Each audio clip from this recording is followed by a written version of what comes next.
Claire Trevett. I'm the chair of, am I on?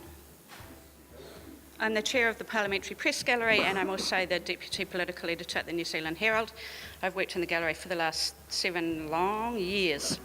I was wondering yesterday whether this seminar might be cancelled, having been deemed redundant because I was at the Internet Mana Party thing, and they assured us that all the disaffected non-voters would vote for them, so problem solved. The media's primary role, in my view, is to inform a vote, and if that increases voter participation, that's all well and good. I suspect a lot of people don't vote because they don't feel qualified or informed enough. It is tied into voter participation, and voters are also the same as readers, and so if we could force people to sit down and read a Herald, just as we'd like to force them to vote, well, I wish we could. How hard is it to inform the vote? Let's start with a bit of reality, if I can make. These are the top political stories on the New Zealand Herald's website, including apps and all that, for the last 12 months. Len Brown and his affair was the top by miles. So I split out the non-Len Brown ones because he took up pretty much the whole of the top 20. Those 5 are the other ones. I missed one out. At number 3 was actually Simon Bridges' encounter with Campbell Live. That came in at number 3, so you've got one extra there. But the results are kind of what you would actually expect from readers. You've got a bit of property, given Auckland's preoccupation with it, David Shearer's plight, a bit of .com, and a consumer-focused countdown story. These are the top 5 stories overall, including politics and everything else. None of them are politics. There's bare bums. The only top political story in the whole top 10 was Len Brown, and he was at number 10. Number 6 was a story about a 36-year-old woman bearing the child of an 11-year-old boy.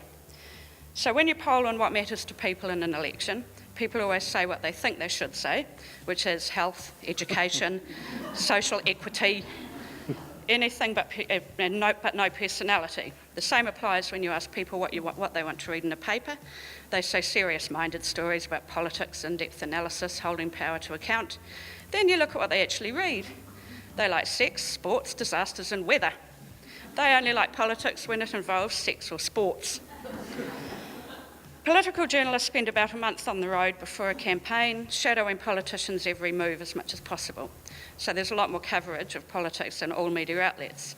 Let's look at the top-ranking political stories in the last 6 weeks of the last election campaign.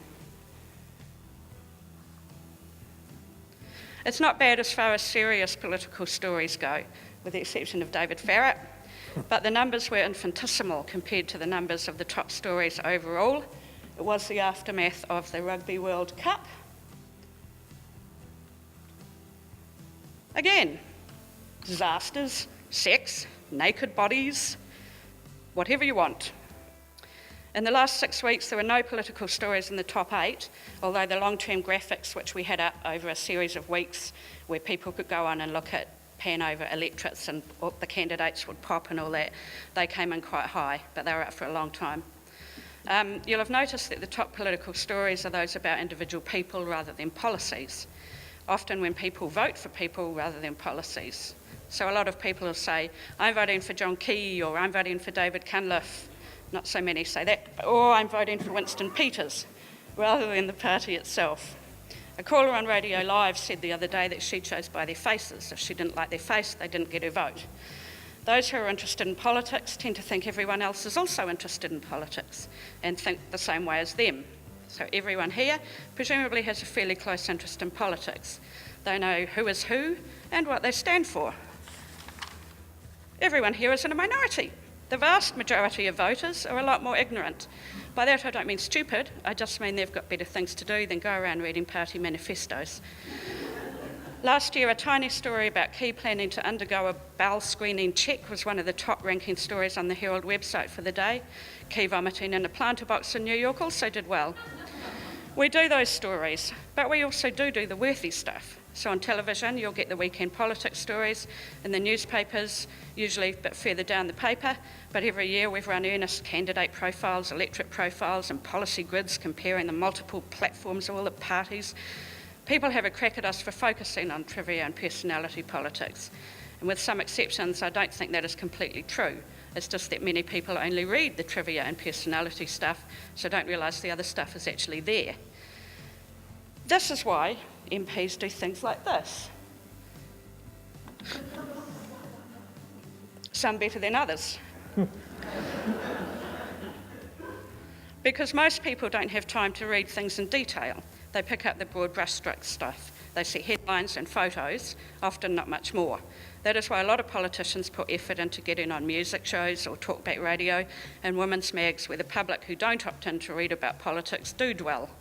And that is why they kiss babies. Final point, is it because politics is boring? Probably. Also, there's a big difference between telling people they should vote and actually giving them a reason to. That's why MPs dust off their dog whistles round about this time. Some people need to be enraged to vote against something rather than for it. Final hint, know your target audience. Retire Orange Guy. For those who don't know, it's Lionel from Shortland Street, the Electoral Commission's version of the Stig. Bring in Ariel from the Air New Zealand safety video and Sonny Bill Williams and you'll have solved the problem.